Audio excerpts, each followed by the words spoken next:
Hey, what is up guys? So today I want to talk about Forbidden Chalice because it's an excellent card and I think we are not really utilizing this card as much as we should be because in the OCG a lot of decks are just maxing out on this because it is an excellent card.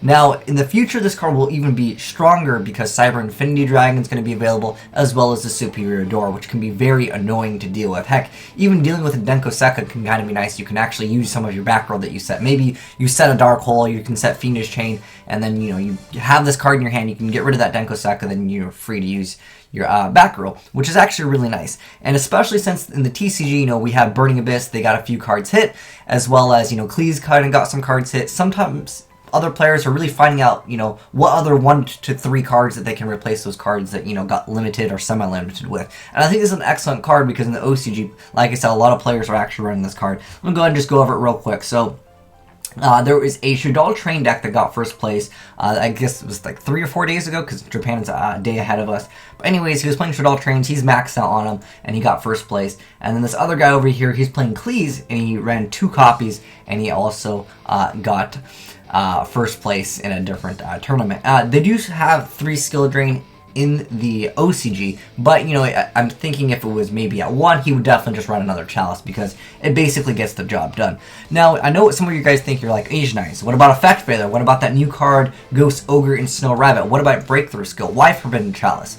Now, let me go ahead and go over why Forbidden Chalice is better than the rest of them. Obviously, there are circumstances where, of course, Effect Failure can be better, or Ghost Ogre and Snow Rabbit can be better, or this technically is better as well.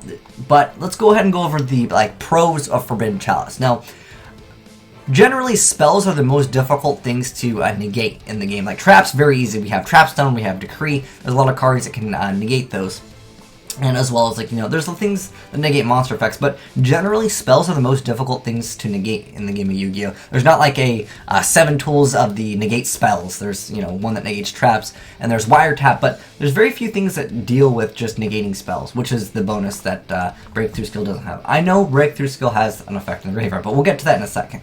So, Forbidden Chalice is better than Effect Failure because you can use it during your turn.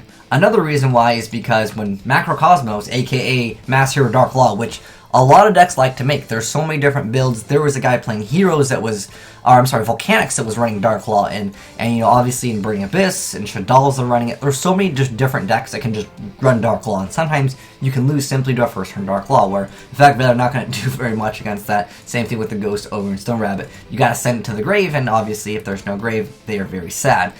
But Forbidden Chalice also lets you use it during your turn. Obviously, with Effect Failure, it's got to be during your opponent's main phase. I know Effect Failure is also a tuner. It's also a light for BLS. But that small boost that you get with Forbidden Chalice can actually be pretty helpful, especially if you're playing a deck like Klee's, because it's going to negate the effect of the Klee that was special summoned more than likely, or I guess normal summon without tributes. So you're going to have that 28 attack or whatever attack the Klee has, plus another 400. So that's 32 damage.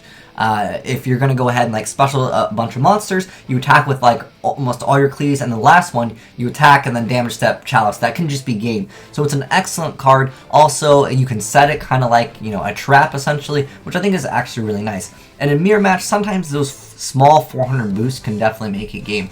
But the main reason why, guys, it's run in the OCG, and I'm trying to get you guys prepared to face against some of these other decks. Well, as of right now, Dark Law is the main stun card that we really need to get rid of turn 1, because sometimes if Dark Law is there and we just can't deal with this card, we basically just lose simply because Dark Law prevents us from using the graveyard. So many decks like Lightsworn, like Burning Abyss, or other decks that just really need to search really quick, even Necros, they really need to search, and you don't actually want your cards being banished. So Dark Law can be a problem. That's, like I said, the most relevant one as of right now. In the OCG, however, they also have Cyber Dragon Infinity, and this card is such a pain to deal with. I know we don't have it yet in the TCG, but once this card comes out, guys, all the Star Starter players are always going to be bringing this card. They won't be bringing out the Evil Swarm or the Delteros anymore. It's more than likely going to be this card every time. And this card is very difficult and annoying to deal with because it's just negate anything. And obviously, with this, you're able to activate your strong effect first, and then if they let it go through, then awesome. But if they don't, then of course you just chain Chalice, and then you get to negate the effect. So that's very, very helpful in that scenario where you're able to just have a card that can be used during your turn. Because again, if you're going to Effect Veiler Cyber Dragon Infinity will just negate the Effect Veiler, then it'll still absorb another thing, so it's kind of problematic in that sense. Of course, unless you happen to have back row, which at that point you're using multiple cards, which you basically have to do anyways, but again, Forbidden Chalice allows you to do it during your turn, so it's more fast, and you more than likely won't get OTK'd as easy as, let's say, if you had Effect Veiler and you had to like wait a turn. Also, there's another card called number 81, Superior Dreadnought Rail Cannon, Superior Dora, the longest name ever. But yeah, like I mentioned before, there was that guy that was running the train deck over here, and I believe he was actually playing, yeah, 3 copies of number 81. So that card is super strong in Shadal's, well, it's strong in Trains in general. Trains as an archetype has actually topped in the OCG. I know we don't have everything here.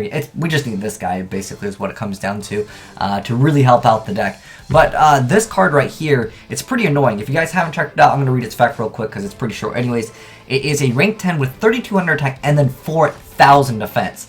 And it requires 2 level 10 monsters. And it's once per turn. During either player's turn, you can attach 1 material from this card that target 1 face-up monster on the field. This turn, it is unaffected by other card effects except its own.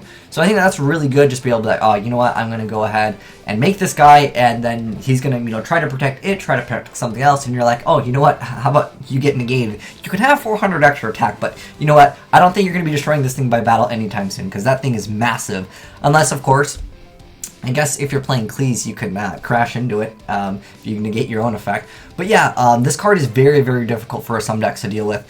And in addition to that, because I think Denko Sekka is more relevant here, because you know, it just destroys all the back row. We don't have Heavy Storm. In the OCG, they do happen to have Heavy Storm, but oh, and actually, I'm sorry. They have Harpy's Feather Duster. Sorry. Heavy Storm, not even good. Feather Duster, much better.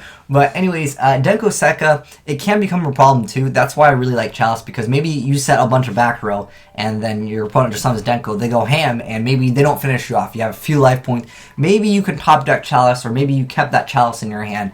And as long as you didn't set 5, because, you know, obviously you'd be clogged up there. So let's say you set 4, and then maybe you can go ahead and negate Denko Sekka's effect, and then you could start activating your trap cards and do whatever you need to do to win the game. But yeah, I really think like Forbidden Chalice is a really good card in a lot of different decks, especially in a deck that can lose to turn 1 Dark Law, because I've played so many Shadal players, and I've actually played Shadals myself, and when there's a first turn Mass Hero Dark Law, you can go very, very minus very fast. If you don't happen to have a dragon or a Squamata just to pop this, you can simply just lose the game, because he's just going to go ahead and keep on picking cards out of your hand, and everything's going to get banished. It just becomes very problematic, especially because that deck wants to go as quickly as possible, and when you're going super minus, like activating a Shadal Fusion or a L-Shell Fusion, all of the material is going to be banished. On top of that, if there's just one back row, like a Deep Prison, Mirror Force, a Bottomless, you're usually out of that game. As long as they have like one card to protect Dark Law, it can become problematic. Or even Cleese, sometimes they don't have the optimal hand to deal with Dark Law. And Dark Law is just going to be like, oh, you want to search? Okay, you go minus, you go minus. And like I said, it can become pretty annoying. But there's going to be a lot more cards coming out, is what I'm trying to say, is that they're going to be making them like really quick, like an Infinity or number 81, and you need to deal with them like turn 1. Like, you don't have that chance to activate the Effect Veiler, because if you don't draw into it, like I said, if you happen to need to deal with it immediately, this obviously you'd have to wait for them to make the play. And some of them, like, it doesn't really matter. Like, if you play against a hero deck and they make Dark Law, and you, well, you're not going to be able to Effect Veiler. I mean, I guess technically you can Effect Veiler the Elemental Hero Shadow Mist that comes out, that's usually trying to add, but if they happen to have the card that they're setting anyways, usually they're playing 3, and at that point, yeah, you just went kind of minus there, but it does maybe stop them if they happen to not have it. But I'd like to know, guys, what other decks do you think can really make use of Forbidden Chalice? Like I said, in the OCG, there's a lot of Clee decks that run it, and I understand why in Cleese, like I mentioned before, if you're negating the Cleese effect, even though Forbidden Chalice only negates it till the end of the turn, that effect will actually stay on forever, so they will actually remain at, let's say, 2800 attack, or whatever the attack says on the card. Like I know Beast King Barbaros, he's 3000 attack. If you activate this, he will become 3400, and then at the end of the turn, he he will actually become 300. I'm sorry, 3,000. Yeah, he'll be 3,400, and then he'll go down to 3,000. Even though the effect only lasts until the end of the turn, you're negating the effect that when it was like normal summon, it changes the attack. So I think this is an excellent card, but I'd like to know, what do you guys think? Like I said, what decks would you run it in? I think it's a great card in Shaddoll's, maybe as a side deck card, or like I said, once some of these other card comes out, I can definitely see it being a main deck, because you need to deal with some of these cards turn 1, otherwise, like I said, you lose. So many decks just lose to turn 1 Dark Law, because yeah, it is Dark Law. But anyways, thanks for watching, guys. Azneyes signing out.